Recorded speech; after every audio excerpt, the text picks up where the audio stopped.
Olá pessoal que sempre nos acompanha aqui no canal de Luca. Estamos começando mais uma edição do Pod Luca e esta é a edição de número 6. Sempre aqui no início, eu agradeço muito aqui os nossos patrocinadores, nossos apoiadores, nossos grandes parceiros que estão sempre junto conosco. Farmácias Associadas São Lucas, mais do que cuidar da saúde, você tem amigos.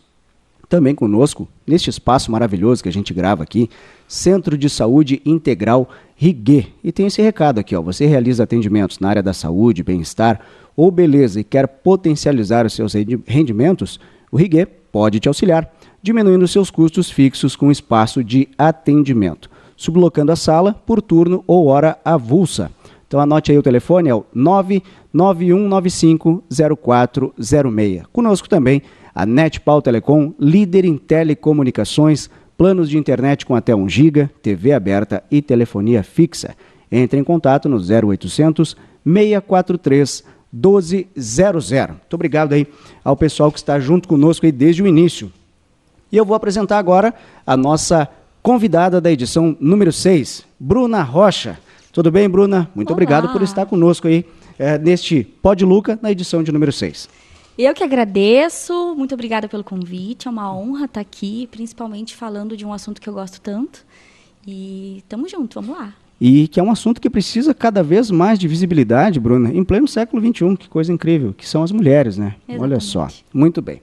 Nós vamos entrar então no assunto com a Bruna, falando do universo feminino. Mas antes, Bruna, eu vou pedir, como a gente sempre faz aqui, aquele início, que é a apresentação, não só a tua apresentação, mas o teu início de trajetória profissional até a gente chegar nessa parte dos cuidados com a mulher. Contigo, Bruna. Bora lá, então. Vou ser breve, né? Vou tentar ser breve, porque sabe que mulher gosta de falar, né? Então, mas vamos lá, o espaço está aí. Qualquer coisa tu me puxa. Então, sou cria de Palmares. E meu primeiro emprego aqui em Palmares foi com a minha tia, né? Na loja Cofepal, como vendedora. E dos meus 14 anos até o final do ensino médio, ali sempre trabalhei com vendas. E quando vai chegando perto do final do ensino médio, onde a gente começa a buscar o que vai ser quando crescer de fato, né? Sim. Eu tinha dentro de mim sempre uma vontade muito grande de cuidar de pessoas. Olha só. E sempre que passava ambulância, né? Centro de Palmares, passava uma ambulância, eu já queria saber o que era, o que tinha acontecido, quem estava dentro. Mas não te assustava?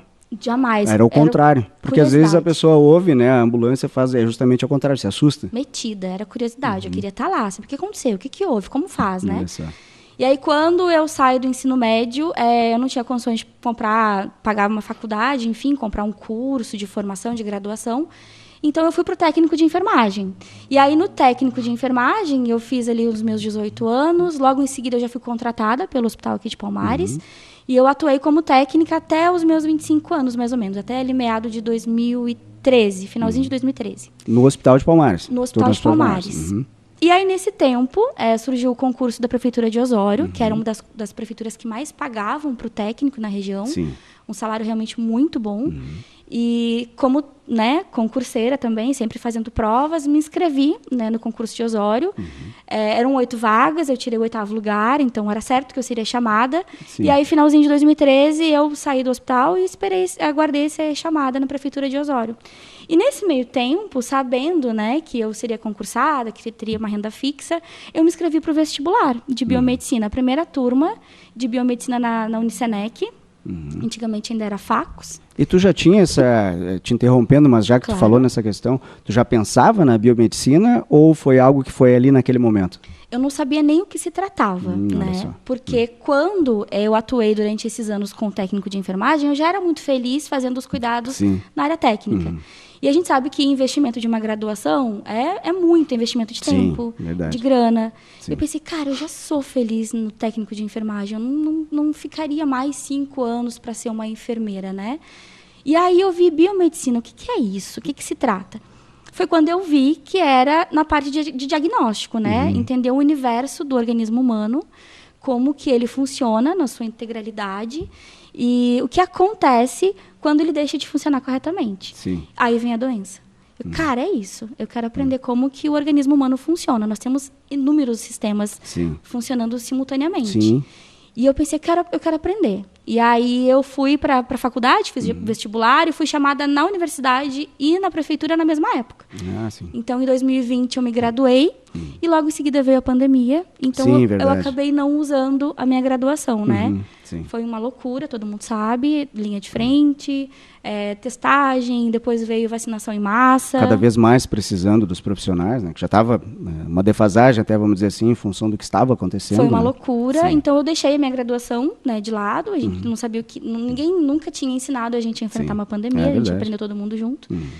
E ali, finalzinho de 2021, início de 2022, quando as coisas se acalmaram, eu fui transferida de posto de saúde lá em Osório, eu fui para o interior. E aí, no interior, eu tive mais tempo de estudar. E aí veio aquela sensação de vazio, assim, né? Porque, cara, eu tô há 2 anos formada, uma graduação, fiz uma dívida enorme com o governo, porque foi pelo FIES, né? Sim. E agora? Vou fazer o que com isso? Então, eu pensei, não me encontrei dentro de um laboratório fechada, apertando botões e saindo laudo, porque eu sempre gostei de cuidar. Eu Sim. queria lidar com pessoas. Claro. Aí veio a estética. Aí veio não sei mais o quê. Tinha um monte de habilitação na área da biomedicina, mas tudo era, sei lá, nada me chamava atenção de fato. Então eu me conformei. Eu pensei, tá, ok, esse conhecimento que eu ganhei, ele é meu, ninguém vai me tirar. Sim. Conheço o organismo humano agora, sei o que acontece quando ele para de funcionar corretamente, quando vem a doença. Beleza. Mas uma coisa me chamou muito a atenção, que durante os atendimentos na pandemia, quase ninguém estava bem, mentalmente falando. Sim. E quando as pessoas chegavam para um atendimento, a gente via que era muito mental e psicológico mais do que físico, né? Sim. Era muito medo, era muito pânico, era muita ansiedade, era muita insegurança, muita incerteza. E eu conseguia aconselhar muito bem essas pessoas. Olha só. Eu passei por um período de ansiedade ali durante a faculdade. E eu me interessei muito por esse assunto para me tirar das crises. E aí, cara, tudo aquilo que eu lia, eu transmitia para as pessoas. E os meus colegas... Muitas vezes acontece muito disso, né? Da gente passar por alguma coisa que desperta outra na gente, que às vezes a gente não imagina que vai ter, né? Mas que já está ali meio incutido. Como, por exemplo, assim, tu não conseguir atuar por força maior, vamos dizer assim, mas por este mesmo caminho te incentivar a outra coisa, que tu estava, não sei se descobrindo ou aparecendo cada vez mais ali, esse cuidado com as pessoas, mas aí no diálogo. Exato. Porque como técnica e na enfermagem, a gente cuida muito das feridas do corpo, né? A gente cuida daquilo que é aparente. Mas das feridas da alma, aquelas feridas que ninguém vê e que causam tanto mal e tá matando cada vez mais, né? Aquela morte em vida. A gente vê que algumas pessoas só sobrevivem. Verdade. E aí, quando eu fui para o posto de interior, as minhas colegas começaram a... Bruna, por que tu não faz psicologia, então? Vamos mudar e tal. Já que tu não se interessou, vê o que tu aproveita de disciplina e vai lá, se inscreve num outro curso. E eu fui atrás, e aí eu vi que para cursar psicologia, eu não aproveitaria quase nada de tudo aquilo que eu fiz durante 5, 6 anos. E tinha um investimento alto também de tempo e tal. E a gente sabe que cada vez que a gente sai de uma graduação, a gente sai com um diploma, mas agora a gente é desempregado. Sim. Né? E outra coisa, e tem um desgaste muito, muito grande também durante todo aquele tempo ali. Claro, muitas vezes é um sonho, mas desgasta fisicamente, mentalmente. E aí tu já sair de uma graduação e ter que virar tudo aquilo e entrar numa outra e ainda tu avaliou o que dava para aproveitar ou não. Acredito que isso aí também conta, né? Muito. E como eu te falei, quando a gente sai de uma graduação, a gente tem, às vezes, a ideia de que, ok, né, peguei meu certificado, agora eu sou a fulana... Não, agora eu sou desempregada. Eu sou uma biomédica desempregada. Agora uma nova dificuldade. Uma nova dificuldade. Então, ok, não, a psicologia, nesse momento, ela não entra. Então, eu fui pesquisar uma pós-graduação na PUC, de espiritualidade e estudos da consciência. Era uma pós-graduação EAD. E... Cara, eu falava muito daquilo que eu estudei quando eu estava em crise, né? Durante a faculdade ali. Pensei, ok, já que eu tenho a biomedicina para meu conhecimento, agora eu vou para a espiritualidade, consciência também para o meu conhecimento. Claro. E ali eu conheci Bert Hellinger, né? Que é o pai das constelações familiares. E eu achei fantástico esse método terapêutico. É novo, né? Foi ali meados dos anos 80 que surgiu. Mas por ser tão novo, ele traz tantos resultados que eu fiquei encantada. Eu pensei, ok, então agora eu vou... Só que eu nunca tinha constelado, enfim, eu nunca tinha ido para esse... Eu conheci primeiro a história de Bert. Sim. Eu pensei, cara, o cara é demais, né? Te despertou aquilo ali também naquele momento novo. Aí eu fui lá, a louca dos cursos, né, Diego? Daí eu fui lá e comprei um outro curso, uma outra pós-graduação de constelação familiar. Mas era muita teoria. E algumas terapias, elas são de sentir, sabe? A gente precisa viver. Não só ler. Porque ler, eu lia muitos livros, eu queria viver. Sim. E aí, aquelas 2 pós-graduações ali, elas me trouxeram muita teoria, mas a vivência muito pouca. Daí, durante esse ano, eu me inscrevi na 3ª pós, que é uma formação em constelação familiar, dessa vez com certificação internacional. E ok, ali eu senti. Ali eu comecei a sentir mesmo no corpo o que é a gente ocupar o nosso lugar no mundo. E aí eu percebi que dentro do feminino existe um poder muito grande de transformar famílias. Sim. E eu pensei, cara, é para essas mulheres que eu quero falar. Porque eu fui muito machucada e eu só posso levar as mulheres hoje pelo caminho que eu já percorri. Sim. Eu ganhei muito peso, eu sofri com muita ansiedade, eu tive muitos vazios, eu me permiti viver situações dentro de relações que eu não era valorizada. E por quê? Por que isso? Por que eu comecei a me enfiar em empréstimos? Porque funcionário público tem estabilidade? Será? Pois é. Tem uns ganchos ali que às vezes... Será? E comecei a fazer empréstimos e comecei a ganhar peso e comecei a ter dificuldade de me relacionar com os meus pais. Em que ano é isso, Bruna? Que eu comecei as crises de ansiedade em 2018. E aí foi de 2000, foi antes da pandemia. Antes da pandemia, em função da faculdade. Sim, sim. Né? E aí veio a pandemia, daí eu já esqueci dos meus problemas antigos, aí veio problemas novos. Sim, sim. E aí foi tudo... Só que quando eu comecei a ler muito sobre ansiedade, eu pensei, cara, eu não vou mais chorar.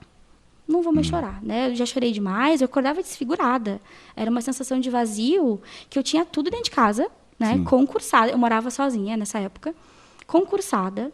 Tinha meu carro na garagem. Tinha tudo dentro de casa. E era uma sensação de vazio horrorosa. Sim. E muitas vezes as pessoas relatam isso. E, às vezes, em entrevistas ou em participações que a gente faz, em eventos, né? Que eu já presenciei. E tu vê que às vezes é o conselho, né, que as pessoas dão. Tu tem isso, tu tem o concurso, tem a casa, tem relacionamento. Não te falta nada. Não tem motivo. E aquilo não motiva, né? Então, para ver como essa questão mental, ela é importantíssima, ela é muito forte também, inclusive. E obviamente, que tu precisa achar uma saída, alguma coisa que te motive a ter o primeiro passo. E isso é muito difícil, né? Começar por aí. Então, tu imagina assim, eu estou imaginando aqui, por isso que eu te perguntei em que ano foi isso, porque tu está falando ali da faculdade, depois nós estamos com a pandemia e tu sendo uma profissional da área de saúde, né, até tu começar a descobrir cada ponto novo. Então, essa tua experiência para a questão humana, questão de passar o teu relato, que é o que eu sempre digo aqui para o nosso podcast. Isso é interessante, a gente pegar o relato de quem está aqui e de repente proporcionar uma descoberta nova para as pessoas. De repente se encontra ali, de repente se associa a alguma coisa, alguma fala, e o que tu está falando é importantíssimo justamente nessa parte mental, espiritual e tudo mais, né? Então, assim, o primeiro passo foi aprender a lidar com a ansiedade. Isso. Ali, 2018, eu tinha as minhas ansiedades de estar morando sozinha, de estar trabalhando, de estar fazendo faculdade, aquela sensação de vazio, de estar faltando algo, não sei o que é. E naquela época eu chorava muito, assim, e eu tomava muito medicamento para controlar essa ansiedade. Eu acordava de manhã, porque sempre trabalhei na área da saúde, então a gente consegue chegar ali, né, pedir um remedinho aqui, um remedinho ali e tal. Então, nessa época, eu tomava um medicamento de manhã para eu acordar e trabalhar e não chorar. Aí eu chegava em casa meio-dia, aquele medicamento já não fazia mais efeito, botava outro. Então, eu cheguei a tomar 4 por dia. Um de manhã, um meio-dia, um antes de ir para aula, quando eu voltasse da aula. Isso em 2018. Eu pensei, não quero mais passar por isso, não. Vou começar a entender como é que funciona essa tal de ansiedade, porque eu preciso controlar isso. Sim. Aí veio a pandemia, eu já tinha um pouco de controle sobre as minhas emoções, eu já não chorava mais, e eu achei que eu estava boa. Olha só. E eu comecei a comer. Aí eu parei de chorar e comecei a comer. Sim. E eu engordei 20 quilos durante a pandemia, quase 20 quilos. E o ápice, assim, que eu pensei, não, chega, agora eu preciso ir numa terapia, porque eu não consigo me tratar. E a gente acha que consegue se tratar. É verdade. E aí, no final de 2022, ali, outubro de 2022, eu tive a minha primeira sessão de terapia. E eu fui lá para emagrecer. Porque eu estava incomodada com o meu corpo. Tipo, na minha mente, eu achava que estava sob controle. Eu estava querendo emagrecer. E quando eu cheguei lá, eu comecei a liberar muito peso. Mas não era peso físico, era peso de alma, assim, sabe? Olha só. Eu comecei a entender que eu estava carregando muitas coisas que não eram minhas. E eu já estava estudando constelação, já estava me preparando para ser terapeuta. Sim. Mas uma coisa é o que eu sei, outra coisa é o que eu faço comigo, né? Sim. E eu pensei, caraca, eu tô com tanta carga assim que não é minha, sim. E aí eu comecei a me desfazer de responsabilidades, de culpas, disso, daquilo. Eu perdi 6 quilos, sem dieta, na terapia. Eu pensei, ok, então é isso. Então, eu tinha aqui um problema que eu achei que eu tinha tratado, mas que eu tinha desviado o foco, parei de chorar, comecei a comer. Sim. Mas agora eu olhei para ele. E olhando para ele, eu vou conseguir organizar as coisas. Então, foi quando, no início desse ano, eu juntei tudo que eu tinha de conhecimento, me tornei mestre em Reiki, né? Fiz os 4 níveis, mudou completamente a minha relação com o universo, com as energias, comigo mesma. E eu abri a minha agenda, a minha primeira agenda. Isso em 2022? Agora, início desse ano, Início desse ano. Tá. 2023. Vamos fazer uma linha do tempo até o ano de 2022, tá? Nessa linha do tempo até o ano de 2022, que foi quando tu começou, aliás, tu disse que quando tu foi fazer essa nova terapia, para ti, tu já estava começando a trabalhar em ti, também a buscar esse novo conhecimento para trabalhar com as terapias, vamos dizer assim. Foi quando tem essa mudança do ano de 2022 para 2023. E aí começam as tuas agendas. Como é que foi esse início, então? Como é que foi para ti a tua preparação, que tu sentiu assim, bom, agora eu posso começar, não sei se esse novo sonho, essa nova ideia, tudo que tu idealizou e juntou com a tua experiência desses últimos anos para começar, ou para esse recomeço, como é que foi? Um fracasso. Olha só. A primeira agenda foi um fracasso. Por quê, Diego? Porque eu olhei para mim e disse, cara, eu tenho uma graduação, eu tenho quase 17 anos de enfermagem, eu li uma batalhada de livros, daí eu estava nessa pós de espiritualidade, consciência, conhecendo filosofia, conhecendo vários filósofos, enfim, várias linhas de pensamento. E eu me tornei mestre em Reiki, e eu pensei, cara, tá, eu tô ficando com obesidade mental agora, de tanto conteúdo, de tanto certificado, eu vou começar a servir. Só que eu me sentia segura para servir com o Reiki. Então, o que eu pensei? Eu vou abrir a minha primeira agenda de Reiki, porque eu me sentia pronta para isso. Sim. Que é uma terapia integrativa complementar, que trabalha muito relaxamento, controla as emoções, ansiedade, é maravilhoso. E aí eu pensei, eu vou abrir minha primeira agenda de Reiki, e eu fazia muita meditação, eu até esqueci de trazer meu japamala que eu ia trazer para mostrar para as meninas. Eu fazia muita meditação para controlar algumas emoções, enfim.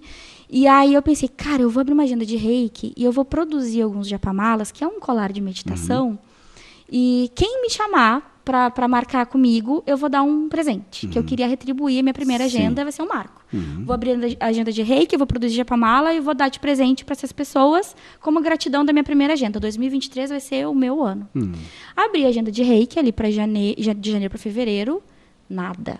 Não, início de janeiro. Virou o ano, eu vou agir, vou fazer. Sim. Nada, ninguém marcou comigo. Marquei aqui no Riguê, inclusive. Ninguém marcou comigo. Eu pensei, não, calma que o que é meu vai chegar. E eu comecei a confeccionar os japamalas e tirava foto que eu estava fazendo os colares. E as pessoas começaram a perguntar, Bruna, quanto que é?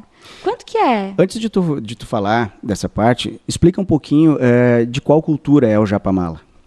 O japamala é uma ferramenta hindu, né, muito usado pelos praticantes de yoga, pelos monges budistas, que ele ajuda a trazer a tua mente para o momento presente na hora da meditação. Sim. Ele é muito semelhante a um rosário católico, por exemplo, né? Ele tem 108 contas, todo ele tem um significado, né? Sim. Tem 108 contas, tem uma bolinha maior que representa o universo, tem uma franjinha que é onde dissipa a energia da meditação.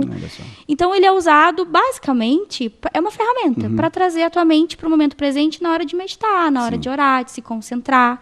Então, ele é um auxílio, muito semelhante ao rosário católico. Quem conhece o rosário, que faz as novenas, as orações, porque às vezes, por si só, tu pode estar ali um tempo fazendo uma oração, uma meditação, se perde, não sabe quanto tempo ficou, ou a mente está vagando por aí, tu está ali concentrada daqui a pouco pensando no boleto, não sei aonde. Não sei.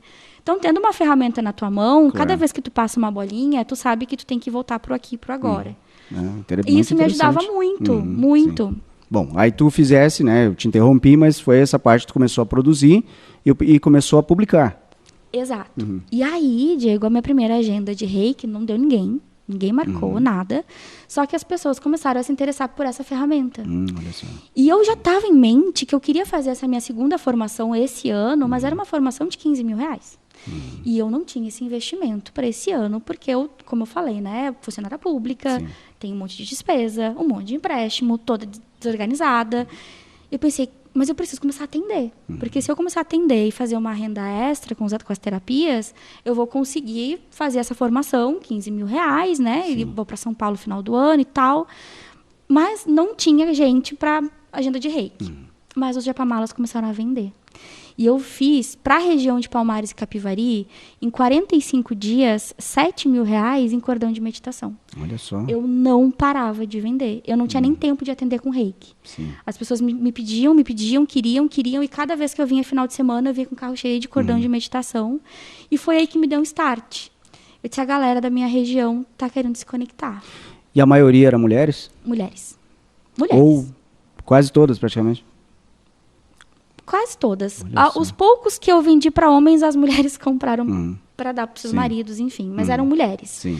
E eu achei interessante porque eu sabia que eu queria servir na área da saúde mental, emocional, espiritual, energética. Mas eu não sabia como começar. Porque, afinal de contas, eu sempre fui funcionária pública. Sim. De segunda a sexta, pronto, acabou, né? Sim. E aí, nesse movimento, era muito novo para mim. E aí, eu pensei, tá, ok, então o reiki não deu, eu vou começar a servir com os japamalas até eu me sentir pronta para constelar. Porque, realmente, a constelação ela é muito séria, né? Não é com qualquer pessoa que a gente pode abrir a nossa alma para operar. E aí, as pessoas, Bruna, mas como é que usa? Mas como é que faz? O que que é? Não, eu quero, mas como é que é? Pensei, sim, eu vou começar a ensinar essas mulheres. E aí, eu mandava áudio, explicava, e vendendo, e vendendo. E quando eu comecei a me conectar com essas mulheres através dos japamalas, gerou ali não uma comunidade, mas uma confiança em mim. E aí eu pensei, agora eu vou abrir uma agenda de terapia. Porque eu já estava fazendo terapia, só que por áudio. Claro. Eu vou abrir uma agenda de terapia. Terapia energética, terapia integrativa. E aí eu boto um reiki, e aí eu boto um japamala, e é porque eu já estava fazendo isso. E aí tu poderia utilizar todo o teu conhecimento. Foi um gancho que tu, né, foi uma janela que tu enxergou, que tu já tinha, né, uma bagagem, tu tinha o desejo, né, e muitas vezes é assim que parte, a gente sente que tem algo a contribuir e começa a enxergar um universo que está nesse estado, né, e aí tentou de algumas formas e não conseguiu atingir as pessoas. E muitas vezes, porque as pessoas têm a mente muito fechada. Muitas vezes a pessoa vive numa bolha. Às vezes nem experimentam. Poderiam experimentar. Bom, não é minha praia, tudo bem. Mas às vezes as pessoas não experimentam nem isso. Isso são tabus, né? Isso é muito incrível, em pleno século XXI. O que são as crenças, né, Diego? São coisas que eu acredito. E as coisas que eu acredito foram me ensinadas por alguém. Sim. Então, tu falou uma palavra que eu uso muito, que é a experiência, né? Experimentar. O conhecimento, ele me dá muita teoria. Eu conheço muitas coisas. Mas a sabedoria é de viver. Sim. É de sentir na minha pele. Hoje, por exemplo, falando das constelações familiares, tem algumas discussões, né, de alguns conselhos que não acreditam. Ela não é uma profissão regulamentada, né, ela não é comprovada cientificamente, mas contra fatos não há argumentos. Né? Então, quando eu me permito experimentar e eu sinto na minha pele, sinto no meu corpo os efeitos daquela terapia que é para o bem, não tem quem venha me dizer que não existe, porque eu já sei. Olha só o que é legal. Sabedoria. Olha o que é legal que tu está falando, Bruna, porque assim, naturalmente quando se fala de terapias integrativas, né, justamente muitas vezes as pessoas ou podem levar para o lado da desconfiança ou da falta de conhecimento e fazer algum pré-julgamento, mas é interessante que tu está explicando exatamente o que é, né, a constelação, como tu está dizendo, ela não vai para a área da ciência, mas na experiência tu consegue ter além de experienciar, comprovar aquilo que tu teorizou. E tu enxerga que tem benefícios para determinadas pessoas. Isso é muito interessante, eu admiro muito, sabe, especialmente da tua parte, por tu estar explicando de forma aberta como é que funciona, é algo novo, né? E eu imagino, pelo que eu tenho visto, que está cada vez mais se adaptando aos tempos de hoje, apesar de, e eu vou te pedir para te explicar um pouquinho mais já no próximo bloco, que a gente vai passar, sobre a constelação familiar, mas apesar de ser algo novo e que se adapta aos tempos agora, vem de algo que é vamos dizer, algo sensorial ancestral, né? Então, assim, no momento que tu te propõe e alguém veio até ti e ajudou, e tu explica como é que funciona, eu acho que isso aí é justamente algo que vem a contribuir para a humanidade, que a gente precisa cada vez mais. Né? E tu sabe que essa minha experiência... Hoje, Hoje eu consigo entender a minha trajetória inteira, sabe? O porquê do início do técnico, porque eu passei pelos hospitais, porque eu fui para o serviço público, porque eu fui para a graduação, porque é um compilado, né? Hoje eu consigo bolar na minha mente uma maneira de compreender os processos que fica muito claro. A nossa medicina tradicional é uma medicina alopática. O que é alopática? Ela é muito focada na doença, né? Tu vai para consultar, tu chega lá com uma dor de cabeça, vem um remédio para dor de cabeça. Tu vai consultar com uma dor de estômago, vem um remédio para dor de estômago. É muito alopático, é muito focado na doença. Tanto que, voltando mais uma vez, né, no caos que foi a pandemia, alguns médicos já tinham as receitas prontas.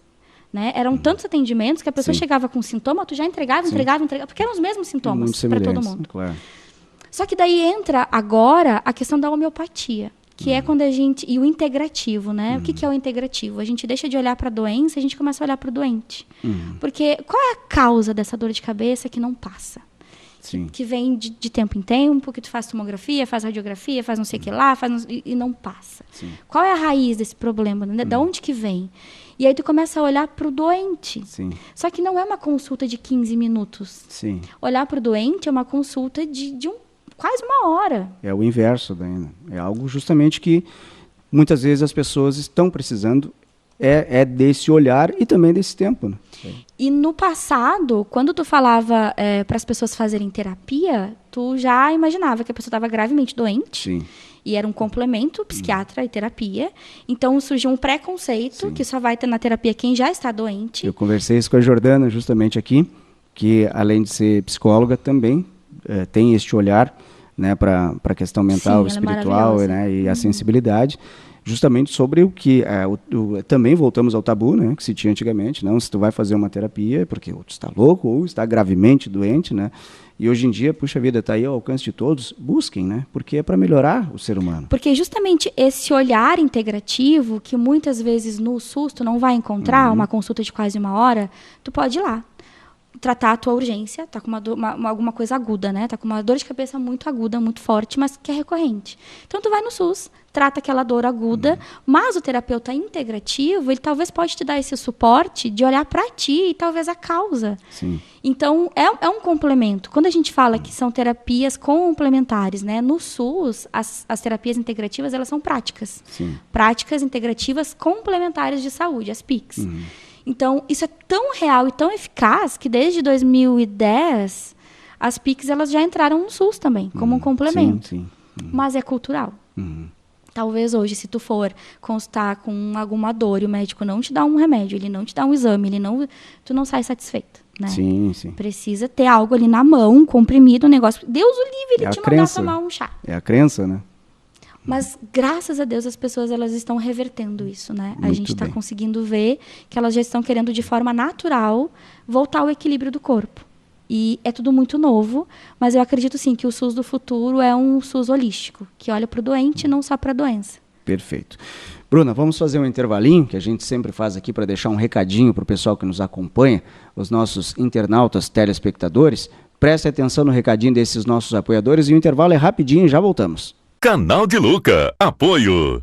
Farmácias Associadas São Lucas. Mais do que cuidar da sua saúde, aqui você tem amigos. Tem descontos especiais, ofertas todo dia e o melhor atendimento. Siga no Instagram, @far.saolucas e não perca as promoções Detona Preço e oferta relâmpago a qualquer momento. Farmácias Associadas São Lucas, com 5 lojas para melhor lhe atender. Você realiza atendimentos na área da saúde, bem-estar ou beleza e quer potencializar os seus rendimentos? O Centro de Saúde Integral Rigue pode te auxiliar, diminuindo seus custos fixos com o espaço de atendimento. Sublocando nossa sala por turno ou hora avulsa, você oferece a seus clientes um ambiente aconchegante, com infraestrutura e em ótima localização em Palmares do Sul. Entre em contato e agende uma visita. Rigue, cuidado em cada detalhe para clientes e profissionais.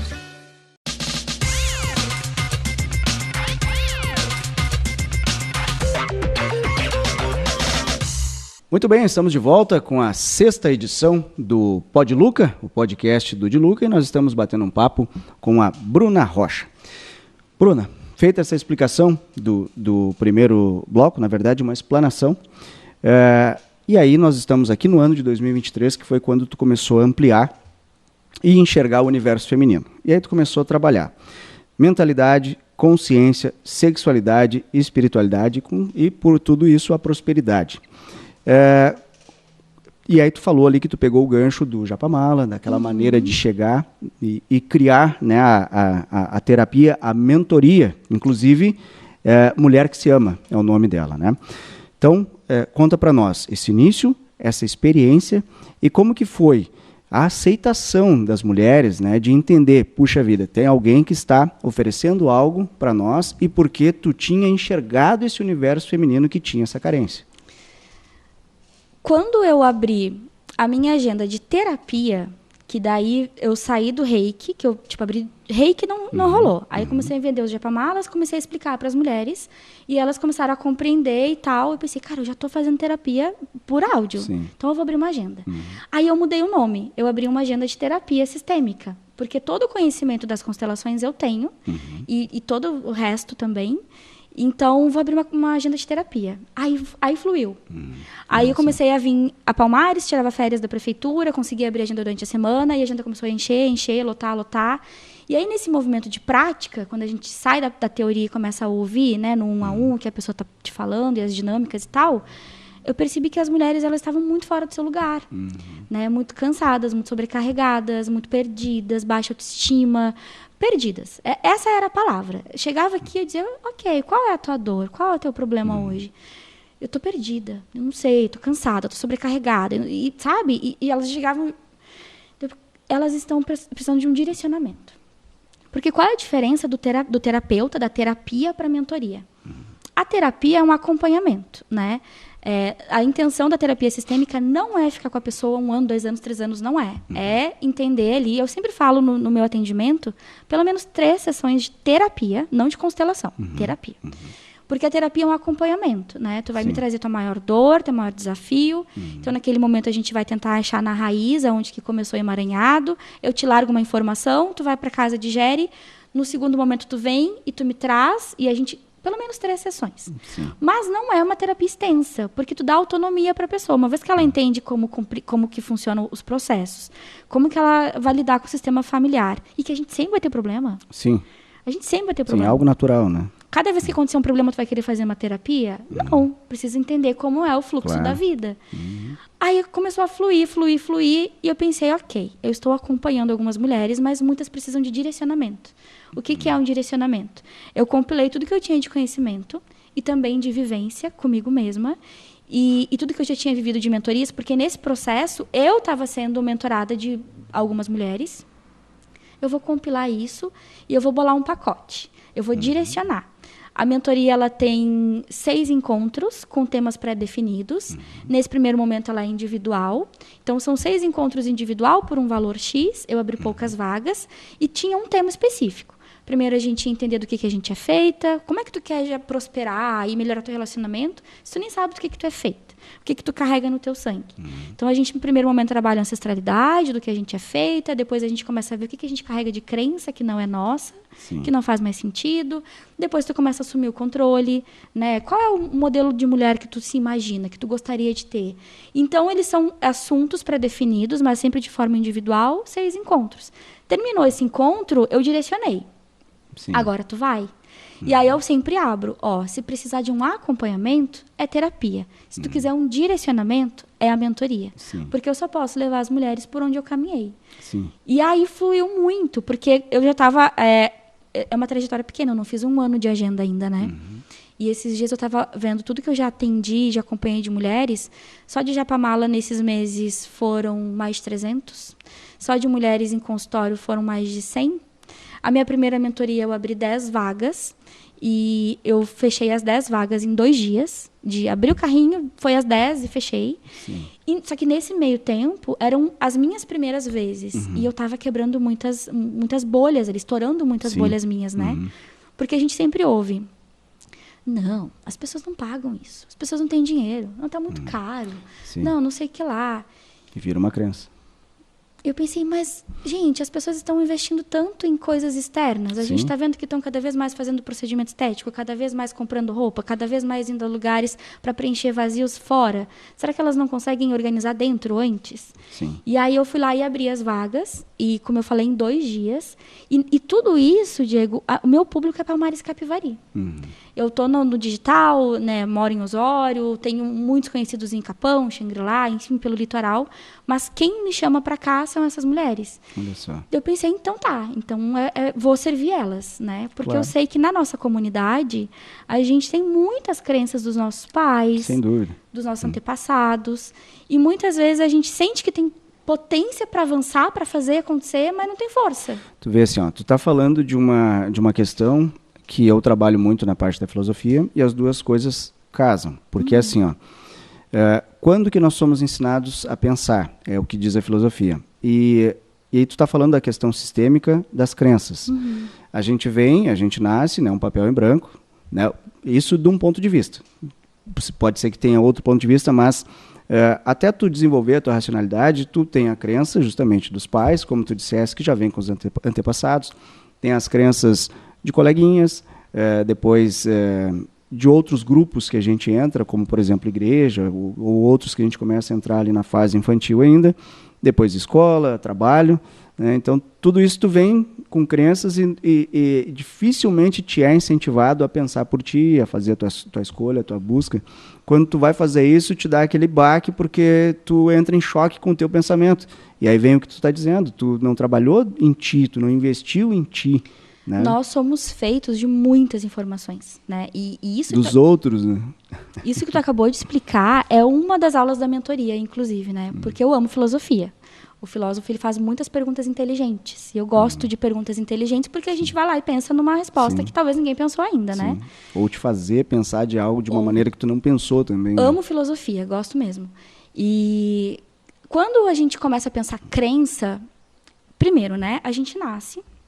E aí a gente é inserido num sistema familiar que está todo formado. Sim. Tem uma galera ali te esperando, tem os teus pais, tem os teus avós, tem uma galera ali te esperando. E aí tu nasce, e aí eles vão te passando tudo aquilo que eles acreditam por certo e errado. Né? Primeiro tipo de crença. Como tu mesmo falou, daí depois tu vai pra escola, e aí tu começa a ver o que a professora te diz que é certo e que é errado, que os coleguinhas falam, depois tu cresce e tu vai pro mundo, e aí tu começa, agora a gente tem as redes sociais, né? Tu começa a entrar nas redes sociais, e lá fora eles estão dando inúmeros padrões. Sim. Todo ano muda. Cada vez que tu vai tentar te encaixar no padrão, já mudou. Verdade. Já não é mais aquele. E tu vai te perdendo de ti mesma. Quando chega na vida adulta, falo de ti mesma porque eu falo muito para as mulheres, né? Mas quando a gente chega na vida adulta, a gente precisa organizar. Claro. É muita coisa. Porque daí tu vê que tu tem uma bagagem enorme. Outro dia eu estava falando com uma amiga sobre o cansaço e sobre a mulher ser sobrecarregada. É óbvio. Porque a gente carrega as nossas responsabilidades. Mas quando que a gente sobrecarrega? Quando a gente começa a botar o que é do outro pra gente também. Eu resolvo, eu te ajudo, eu te sirvo, eu te salvo. Sobrecarrega. Isso é muito da mulher, né? Isso é muito da mulher. E aí, uma hora que tu vai pra vida adulta, tu precisa entrar numa organização. Sim. E aí vem a terapia. A terapia não é pra quem está doente, é pra quem quer se organizar. Cada vez mais necessária. Deixa eu te perguntar, Bruna, quando tu começasse justamente nesse ano, a tua agenda, vamos dizer assim, aumentar, tu ter mais esse contato e passar a mentoria para as mulheres, tu consegue fazer, como tu dissesse assim, muitas disseram, eu estou perdida, né? Tu consegue ver que isso é de hoje? Ou, infelizmente, como a gente sabe que culturalmente, todo aquele preconceito que tem com a mulher, todas essas questões de muitos anos antes, e que a gente vive até hoje, porque não tem como dizer que não, tu consegue enxergar, lá tu tentava e já tinha essa vontade, tu acha que hoje é mais? Ou hoje está conseguindo com que se abra um pouco mais este ambiente, a mulher consiga ter um pouco mais de vez, de voz, que já deveria ter há muito tempo, ou então que nem deveria existir esse tipo de coisa, né? Mas que infelizmente existe, o universo está assim, e que cada vez mais tem uma tentativa. Mas a gente pode ver que muitas vezes ela ainda é tímida, né? Como é que tu faz essa relação de alguns anos atrás, ou lá quando tu iniciou a começar a ver essa questão do universo feminino? Tu fala no atendimento ou de uma maneira geral? Em tudo, tu chegando hoje, tu enxergar lá para trás a tua percepção, ainda que tu esteja hoje com atendimento e lá tu não tinha, mas hoje tu consegue atender aquilo que tu já enxergou em algum momento. Sim. Primeiro, que a mulher mesmo ganhou voz, como tu mesmo disse, há muito pouco tempo, né? Então, hoje, nós somos um pouco mais abertas, porque a gente tem espaço de fala, mas as nossas mães e avós, não, né? Muitas histórias que eu ouço, as mães não ensinaram muitas coisas, porque não podiam falar e nem sabiam o que falar para suas filhas, né? Mas, se tratando disso... Tem um ramo da história que eu gosto muito, da disciplina de história, que é genealogia, né? Nossa árvore genealógica. Sim. Claro que a gente pode generalizar a história da mulher num todo, que a mulher ela ganhou voz há muito pouco tempo. Há muito pouco tempo tem CPF, há muito pouco tempo pode votar. Então, a gente carrega muitas marcas, né? E há muito custo. Dentro da constelação familiar, e alguns especialistas, eles dizem que nós carregamos até 7 gerações de marcas. Então, dependendo de como foram esses traumas das mulheres nossas ancestrais, até 7 gerações a gente carrega. E 7 gerações, meu Deus do céu, né? Mas, enfim, eu gosto de olhar cada caso. E aí vem o ramo da história que eu falei, a genealogia. Quando a gente vai estudar nossa árvore genealógica, a gente começa a ver as mulheres da nossa família. A gente é metade pai, metade mãe, né? Não dá para falar só das mães, porque nós somos pais, nós temos os nossos pais. Mas, né, da tua pergunta, eu gosto de olhar a árvore genealógica. E aí, quando a gente vai olhando a árvore genealógica, a gente começa a ver como que foi a história da nossa mãe, como que foi a história da nossa avó e da nossa bisavó. Muitas mulheres chegam na avó, assim, ó, se esforçando muito para lembrar do que foi falado. Então, muito dessa história aqui de gerações para trás, elas foram perdidas, essas informações.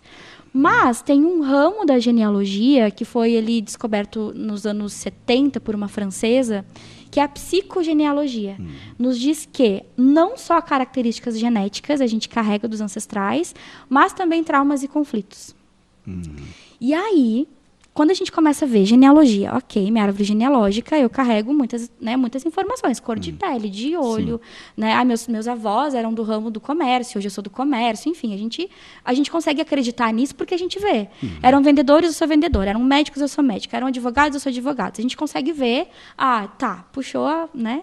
Mas quando se trata de trauma e conflito, eu não vejo. Então, já pode ter aí uma dúvida. Será mesmo que eu vou carregar um bloqueio da minha avó?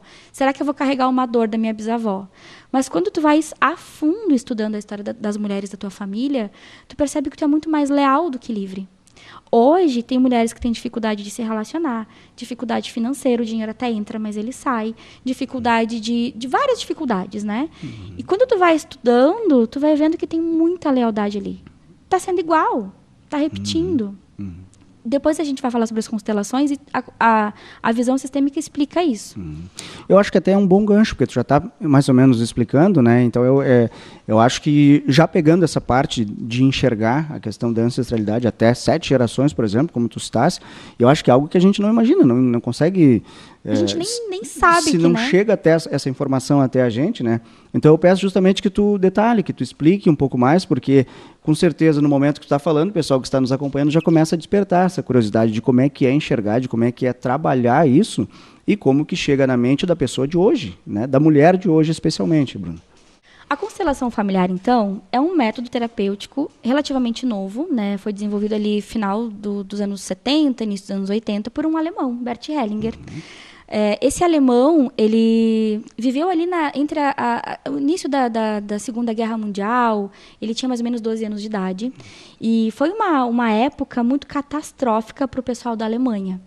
E lá, o nazismo ele tomou tanto conta da comunidade que quase que se inseriu ali no Estado. Não era só um partido político, já era Estado. Sim. E foi essa época onde Bert Hellinger ele tinha mais ou menos 10, 11 anos de idade, que ele estava na escola. E nessa vivência escolar, com os nazistas ali, não são os nazistas, mas o pessoal da política mesmo, os policiais, enfim. Eles viviam muito dentro das escolas. E ali garantindo que a cultura estava sendo passada para essas crianças. Sim. E lá estava Bert Hellinger. E na sua adolescência, ele ousou debater um assunto com um desses políticos e policiais nazistas das escolas. E ali ele já foi carimbado, que ele era um potencial inimigo político do futuro. Então, quando estourou a guerra, ele foi chamado para servir, ele ficou preso nos Estados Unidos muito tempo, e quando ele saiu dos Estados Unidos, ele resolveu cursar teologia. Ele cursou teologia, pedagogia, N terapias, e era católico. Então, ele foi, depois de toda essa experiência dos nazistas, né, da guerra, de tudo que ele viveu no campo de prisão nos Estados Unidos 1 ano, ele foi para uma missão na África. E chegando na África, ele percebeu que na comunidade dos Zulus, que era uma comunidade muito grande, assim, tinha poligamia, enfim, tinham menos problemas familiares do que o pessoal dos Estados Unidos, do que o pessoal dali da Alemanha, enfim. Ele, cara, que interessante, o que é que tem diferente nessa comunidade? Que eles são uma comunidade grande, gigante, os homens têm várias mulheres, mas elas não brigam entre elas, e eles... O que tem ali? E ele começou a estudar a fundo. Uniu todo o conhecimento dele de teologia, pedagogia, e, enfim, a experiência dele nos campos de guerra e a observação daquela comunidade. E lá ele percebia que os Zulus, eles tinham um respeito muito grande pelos pais e por aqueles que vieram antes. Eles respeitavam não só os mais velhos, mas eles também respeitavam o equilíbrio de troca. Lá todo mundo doava e recebia. E, além disso, todo mundo pertencia. Ninguém era excluído. Sim. E aí, quando ele começou a observar esses movimentos, ele... Ok, eu acho que talvez está aí o segredo dessa comunidade. E, uma vez, ele foi num templo lá, nessa comunidade, não eram padres, eram pastores, né? E aí teve um culto, e ele foi no templo, e eles fizeram uma dinâmica de grupo, e lá eles perguntaram, né? O pastor perguntou para quem estava lá, o que é mais importante para vocês? Pessoas ou conceitos morais? Né? Aí todo mundo, conceitos morais. A moral é muito importante. E aí eles entenderam, ok, então significa que se uma pessoa não concorda com aquilo que eu penso, não acredita naquilo que eu acredito, não faz aquilo que eu faço, então eu vou excluir ela do meu ciclo de amizade. E aí Bert sacou, ok, então é isso. O nazismo ainda está muito presente, porque era isso que eles faziam, eles excluíam. Não concorda comigo? Deu, foi. Se tornou uma cultura, né? Criaram uma cultura e que repassava assim. E ele começou a fazer dinâmicas de grupo, até que ele criou o método, né? E dentro desse método terapêutico existem princípios e leis, que a gente chama de quase filosofia de vida. E quais são essas leis principais, né? E é por isso que a gente consegue, numa dinâmica familiar, entender qual foi a lei que foi desrespeitada. E aí, por isso, deu emaranhado. Então, é muito simples, e ele mesmo fala, né? O essencial, ele é simples, mas é muito profundo. Porque se a gente for parar para pensar... Está ali a resposta, a raiz do problema. Mas falando das leis, né? Quais são essas leis desse método terapêutico? Primeiro, pertencimento. Então, se eu vim para um sistema familiar, ninguém pode ser excluído, ninguém pode ser abandonado, ninguém pode ser rejeitado, porque se alguém sai, aquele que saiu, ele vai se sentir despertencente. Não sei se existe essa palavra, mas ele não pertence mais. Sim. E nós, seres humanos, temos necessidade de pertencimento. E a gente vê que hoje muitas pessoas elas se sujeitam a várias coisas só para dizer que pertencem a um grupo. Perfeito. Tu imagina tu chegar a excluir uma pessoa. Sim. Né? Não, tu não faz mais parte. Ah, tu é filósofo. Ah, tu é não sei o quê. Não concordo mais contigo. Sim. Não. Então, o pertencimento, todo mundo faz parte. Sim. A segunda lei é a hierarquia. Quem veio antes tem precedência, né? A honra ao pai e à mãe não significa que eu tenho que concordar, que eu tenho que amar, que eu tenho que bajular, visitar. Não. Honrar o pai e a mãe é entender que, se não fosse esses dois, esse homem todo errado, com essa mulher toda errada, a gente não estaria aqui hoje. Então, honrar é isso. É pegar a vida que eu ganhei deles e agora fazer dessa vida um sucesso. Isso é honrar. E muitas vezes a gente confunde honrar com concordar, com bajular, com visitar, até com amar. Porque se não foi criado um vínculo ali, muitas vezes não tem amor mesmo, né? Sim. Mas honrar. Porque são cenários, né? Tu vê que enxerga, se encaixa vários cenários aí para chegar em uma lei. E a última é equilíbrio, né? A gente percebe que cada vez que eu dou, eu também tenho que receber. Porque onde eu só dou, só sirvo, só entrego, uma hora a conta chega e eu me sinto exausta, cansada, né? sobrecarregada, e eu vou começar a me tornar uma agressora, porque eu vou dizer que tu é ingrato, que tu não me devolve, que tu não faz nada, que é só eu que faço tudo, e fica muito desleal, porque quando a gente só dá, quem dá demais desagrada. Isso é uma tendência a aumentar ainda o prejuízo pessoal, né? Sim, de tudo, das relações, em tudo, né? Um casamento onde só um serve, dentro do trabalho onde só um faz, em tudo, né? Sim. E aí essas são as principais leis. Só que tem uma série de desequilíbrio que vai acontecendo aí. E a gente vai ferindo muitas vezes essas leis. Né? Quando a gente, por exemplo, começa a ver os nossos pais como frágeis, como pequenos, e a gente sai do nosso lugar de filha, e a gente quer lá e ser pai da mãe, aliás, ser mãe da mãe, ser mãe do pai. Quando a gente acha que pertencer é repetir padrões, é ser extremamente leal, porque olha só, eu tenho um grupo de família, minha família, né? Meu grupo familiar, meu pai, minha mãe, meus irmãos, enfim. Todo mundo aqui é X. Vamos falar de dinheiro, né? Todo mundo aqui é escasso. Tem dificuldade financeira, tem dívida, não vai para frente, de repente, e eu tô aqui. E aí eu resolvo ser a ovelha negra da família. Eu resolvo sair daqui. Sair de Palmares, eu vou para uma outra cidade. E aí eu começo a prosperar. E aí eu começo a fazer dinheiro. E eu começo a ir muito bem na minha vida. E aí vai ter uma festa de final de semana. E, de repente, eu sei que o meu sistema familiar está lá, do mesmo jeitinho, nas mesmas situações, da mesma vida. E eu resolvo voltar. Magra, linda, próspera, com meu carro zero, com minha bolsa de 20 mil. Eu sinto que eu não estou mais pertencendo a esse sistema.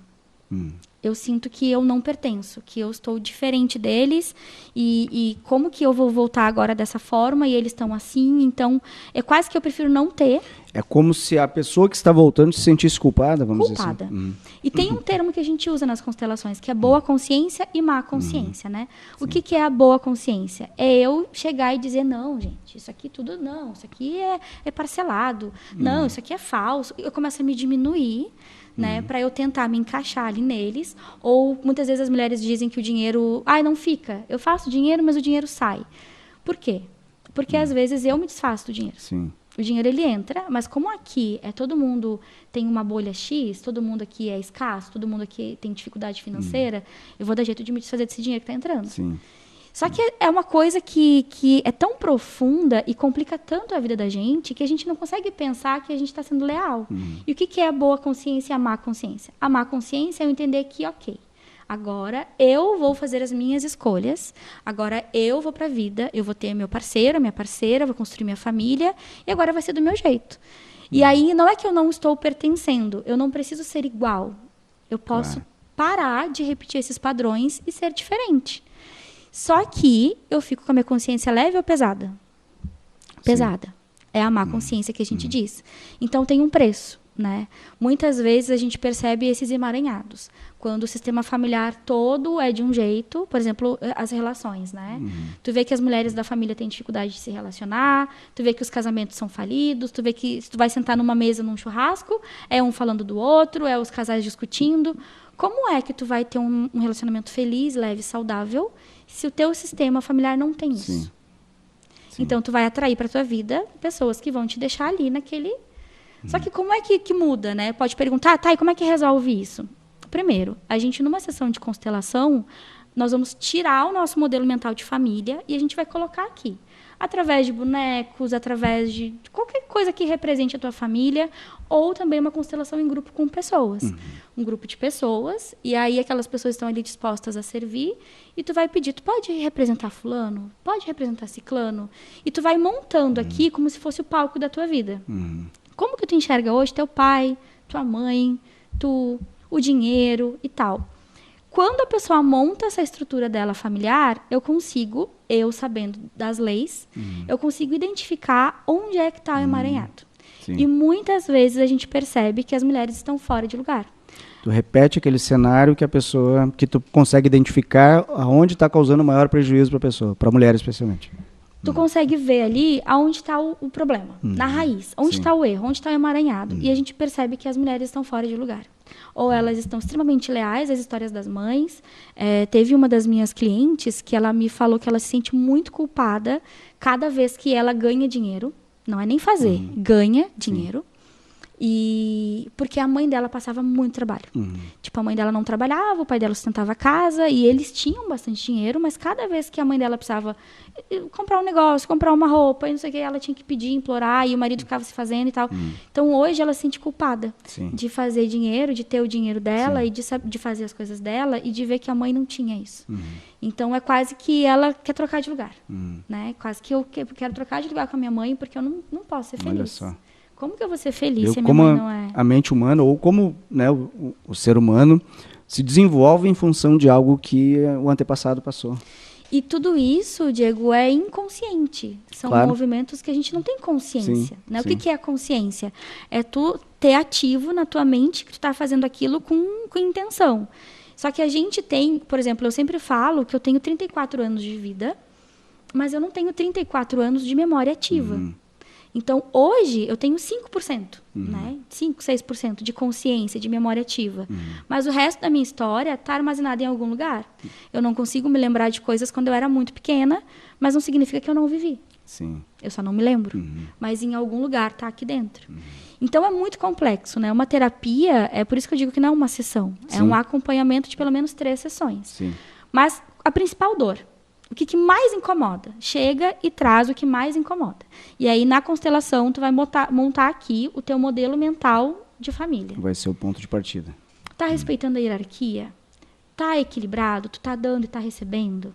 Tem uma ordem nessa relação? Tu tá se sentindo pertencente? Tu tá leal àquele sistema? Ou tu tá, de repente, sei lá, com vontade de sair, mas não se sente culpa porque a consciência tá pesada? Tá aqui. Bingo. Essa é a raiz. Aí, qual é a solução? Tu entrega para a pessoa os 50% de responsabilidade dela, né? Eu não sou salvadora. Nenhum terapeuta Sim, salva. sim. E nenhum terapeuta cura. Ele aumenta a potência da própria pessoa de se curar. E aí tu mostra o direcionamento e a partir dali ela decide o que fazer. Se ela quer realmente mudar, se ela quer pagar o preço de fazer diferente. E eu sempre falo, né?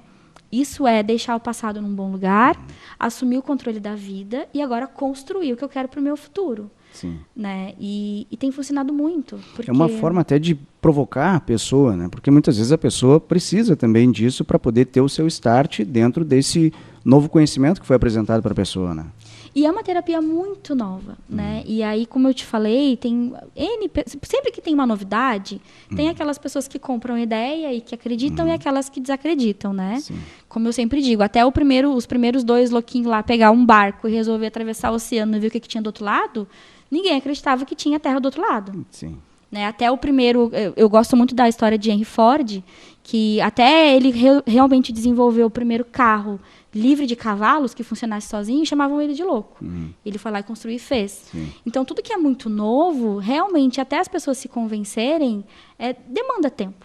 Mas, enquanto tem uma galera ali tentando provar que é falso, tem uma outra galera estudando e se dedicando muito para transformar vidas.